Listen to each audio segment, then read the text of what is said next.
Pernahkah kamu membayangkan manusia paling mulia di bumi pulang dalam keadaan menggigil hebat, ketakutan, dan memohon untuk diselimuti setelah bertemu malaikat di puncak gunung? Banyak dari kita mungkin berpikir bahwa momen turunnya wahyu pertama adalah momen yang dipenuhi dengan ketenangan yang damai dan syahdu. Namun, catatan sejarah Islam menunjukkan realitas yang sangat berbeda dan jauh lebih mendalam. Ini adalah kisah tentang ketakutan manusiawi yang luar biasa, beban kebenaran yang menghancurkan, dan sosok penenang sejati yang mengubah segalanya. Jauh sebelum gelar Rasulullah disematkan kepadanya, masyarakat Mekah hidup dalam masa kegelapan atau jahiliyah. Kota ini dipenuhi dengan penyembahan berhala, ketidakadilan sosial yang merajalela, dan kekacauan moral yang tak terkendali. Di tengah hiruk-pikuk dan kerusakan sistemik ini, ada satu jiwa yang merasa sangat tidak nyaman dan terasing. Beliau tidak pernah bisa menyatu dengan kebiasaan buruk kaumnya. Hatinya selalu mencari sesuatu yang lebih murni, sebuah kebenaran sejati yang bisa menyelamatkan manusia dari kehancuran. Didorong oleh kegelisahan spiritual yang mendalam, beliau mulai sering menjauhkan diri dari keramaian penduduk Mekah.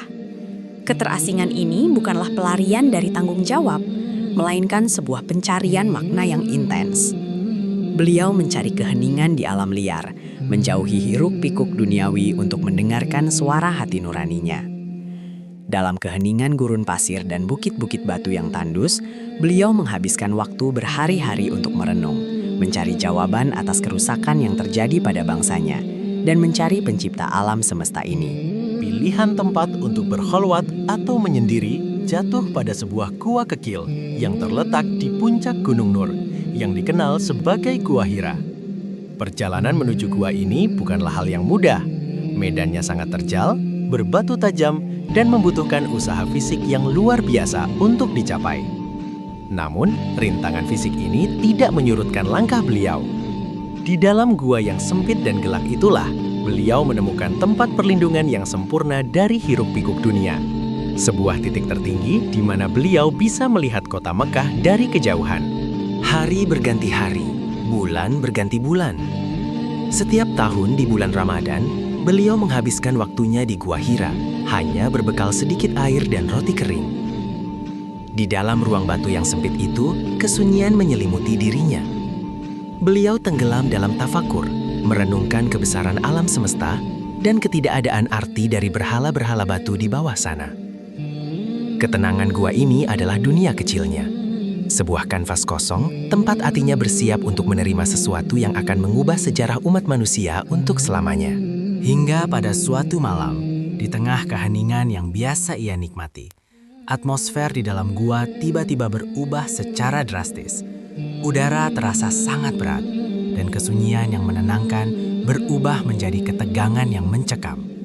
Sebuah eksistensi luar biasa besar dan tak kasat mata memenuhi ruang sempit tersebut. Itu bukanlah ketenangan yang datang menghampiri, melainkan sebuah kehadiran agung yang membawa energi yang begitu dahsyat. Jantung beliau mulai berdebar kencang, menyadari bahwa beliau tidak lagi sendirian di atas gunung yang sunyi itu. Kemudian muncullah malaikat Jibril dalam wujud aslinya yang menutupi seluruh ufuk. Sebuah pemandangan yang sama sekali belum pernah disaksikan oleh mata manusia manapun. Keagungan, kebesaran, dan cahaya yang dibawa oleh utusan langit ini sangatlah luar biasa, hingga akal manusia tidak mampu memprosesnya dalam sekejap. Beliau, sebagai manusia biasa yang terikat pada batasan duniawi, merasa sangat terkejut. Ketakutan yang luar biasa menyergap hatinya. Ini bukan sekedar rasa kaget biasa, melainkan gentar yang menembus hingga ke sumsum tulang. Malaikat Jibril kemudian mendekat dan mengeluarkan perintah yang menggema di seluruh relung jiwa. Bacalah. Beliau, yang tidak pernah mengenyam pendidikan membaca dan menulis, menjawab dengan jujur dan penuh kebingungan. Aku tidak bisa membaca. Jawaban ini bukanlah sebuah penolakan, melainkan pengakuan jujur seorang manusia yang kebingungan di hadapan entitas langit. Suara malaikat itu begitu berwibawa, membawa beban wahyu ilahi yang seberat gunung, membuat seluruh ruang gua terasa bergetar hebat. Mendengar jawaban tersebut, malaikat Jibril tiba-tiba merengkuh dan memeluk beliau dengan pelukan yang sangat kuat. Pelukan ini begitu erat hingga beliau merasa sesak napas dan hampir tidak sanggup menahannya. Setelah melepaskan pelukannya, Jibril kembali memerintahkan, "Bacalah." Dan untuk kedua kalinya, dengan sisa tenaga dan napas yang terengah-engah, beliau menjawab, "Aku tidak bisa membaca." Dekapan fisik ini bukanlah sebuah siksaan, melainkan cara langit untuk mentransfer energi wahyu yang sangat berat ke dalam wadah fisik seorang manusia. Setelah pelukan ketiga yang paling kuat dan menyesakan dilepaskan, Malaikat Jibril membacakan wahyu pertama. "Bacalah dengan menyebut nama Tuhanmu yang menciptakan." Kata-kata dari surah Al-Alaq ini tidak hanya terdengar oleh telinga, tetapi langsung terukir dan tertanam secara gaib ke dalam hati dan ingatan beliau. Seketika, alam semesta seolah berhenti berputar. Beban kenabian telah resmi dijatuhkan ke atas pundaknya. Sebuah beban kebenaran yang lebih berat dari langit dan bumi, kini berada di dalam dada seorang manusia biasa. Seketika setelah wahyu itu disampaikan, Malaikat Jibril menghilang. Gua Hira kembali menjadi ruang batu yang gelap, sunyi, dan dingin. Namun, efek dari pertemuan kosmik itu meninggalkan jejak fisik dan psikologis yang luar biasa parah. Beliau ditinggalkan dalam keadaan terguncang hebat. Jantungnya berdebar sangat kencang seakan ingin melompat keluar dari dadanya. Tubuhnya menggigil parah, keringat dingin membasahi seluruh tubuhnya. Ini adalah respons biologis dan mental yang sangat wajar dari seorang manusia yang baru saja mengalami kontak langsung dengan dimensi langit. Tanpa membuang waktu sedetik pun, dengan tubuh yang masih bergetar hebat dan pikiran yang dipenuhi kebingungan serta kengerian, beliau berlari meninggalkan Gua Hira. Langkah kakinya tergesa-gesa menuruni bebatuan terjal Gunung Nur dalam kegelapan malam. Ia terus menoleh ke belakang dan menatap ke langit, takut jika entitas raksasa itu masih mengikutinya. Tidak ada rasa bangga atau euforia karena terpilih menjadi utusan Tuhan. Yang ada saat itu hanyalah kepanikan dan naluri dasar manusia untuk mencari tempat perlindungan yang paling aman. Setiap langkah di padang pasir yang dingin malam itu terasa sangat panjang. Udara malam gurun yang menusuk tulang sama sekali tidak mampu mendinginkan gejolak ketakutan di dalam dadanya. Pikirannya berkecamuk antara realitas dan keraguan. Apakah ia baru saja kehilangan akalnya? Apakah itu gangguan gaib? Pertanyaan-pertanyaan manusiawi ini terus menghantuinya di sepanjang jalan setapak menuju kota Mekah. Dalam momen kengerian yang absolut ini, nalurinya menuntunnya pada satu arah yang paling menjanjikan keamanan. Rumah tangganya, tempat sosok yang paling ia cintai berada.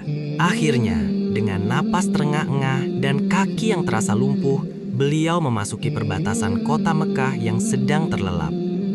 Beliau tidak pergi ke pusat kota, tidak pula mengumumkan apa yang baru saja terjadi kepada dunia.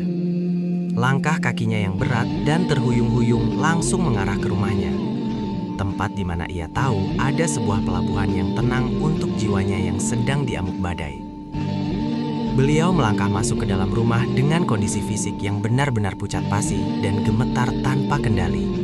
Begitu pintu rumah terbuka, istri tercintanya, Sayyidah Khadijah, terkejut luar biasa melihat kondisi suaminya. Manusia yang dikenal paling tenang dan tangguh di seluruh Mekah itu, kini berdiri di hadapannya dengan wajah yang sangat pucat, keringat bercucuran, dan tubuh yang menggigil parah layaknya orang yang terserang demam tinggi. Dengan suara yang bergetar dan terputus-putus, beliau hanya mampu mengucapkan kalimat yang akan dikenang sepanjang masa. Zammiluni, Zammiluni, yang berarti selimuti aku, selimuti aku. Tanpa banyak bertanya, tanpa menuntut penjelasan di tengah kepanikan, Khadijah dengan sigap mengambil selimut wol yang paling tebal dan menutupi tubuh suaminya yang gemetar di atas tempat tidur. Ia tidak menginterogasi suaminya yang sedang dalam kondisi rapuh. Ini adalah puncak dari kecerdasan emosional seorang istri. Ia tahu bahwa saat itu, suaminya tidak membutuhkan pertanyaan analitis atau keheranan, melainkan perlindungan fisik dan kehangatan mutlak untuk mengembalikan kesadarannya dari syok berat yang baru saja dialami. Khadijah duduk di samping suaminya, menjaga dengan penuh kesetiaan. Dengan kelembutan kasih sayangnya, ia mengusap suaminya, memberikan rasa aman bahwa ia sudah berada di rumah, jauh dari bahaya apapun. Pelan-pelan, hawa dingin dan ketakutan yang mencekam di Gua Hira mulai ternetralisir oleh kehangatan cinta dan ketenangan ruang kamarnya. Kehadiran Khadijah pada momen kritis ini bagaikan jangkar yang menjaga kewarasan seorang manusia yang baru saja ditimpa beban kosmik terberat di alam semesta. Ketika gemetar di tubuhnya mulai mereda dan napasnya berangsur normal, barulah beliau menceritakan peristiwa mengerikan yang dialaminya di puncak gunung kepada Khadijah. Beliau menceritakan tentang makhluk raksasa yang bercahaya, pelukan yang menghancurkan tulang, dan kata-kata asing yang dipaksakan ke dalam ingatannya. Di akhir ceritanya, beliau mengungkapkan ketakutan manusiawi terdalamnya dengan berkata, "Sungguh, aku mengkhawatirkan diriku sendiri. Aku takut aku telah menjadi gila atau diganggu roh jahat." Disinilah peran Sayyidah Khadijah bersinar terang menembus catatan sejarah. Alih-alih ikut panik atau meragukan kewarasan suaminya, Khadijah merespons dengan keyakinan yang begitu kokoh bagaikan karang. Ia bersumpah dengan nama Tuhan bahwa Allah tidak akan pernah sekali-kali menghinakan atau mencelakakan suaminya. Kata-kata Khadijah meluncur dengan penuh wibawa dan kepastian, membelah lautan keraguan dan ketakutan yang saat itu sedang menenggelamkan jiwa sang calon nabi terakhir. Untuk membuktikan sumpahnya dan menenangkan jiwa suaminya, Khadijah mulai menyebutkan sederet kebaikan akhlak suaminya yang selama ini menjadi bukti nyata kesucian hatinya. Ia berkata dengan lembut namun tegas bahwa suaminya adalah orang yang selalu menyambung tali silaturahmi, selalu memikul beban orang-orang yang lemah, memberi makan kaum miskin, menghormati para tamu, dan selalu membela pihak yang berdiri di atas kebenaran. Logika keimanan Khadijah sangat tajam. Tuhan yang Maha Baik tidak akan membiarkan keburukan menimpa orang sebaik dirinya. Kata-kata Khadijah bekerja layaknya obat penawar mujarab yang seketika menghilangkan racun ketakutan di hati suaminya. Keyakinan penuh dari sang istri mengembalikan fondasi kepercayaan diri beliau.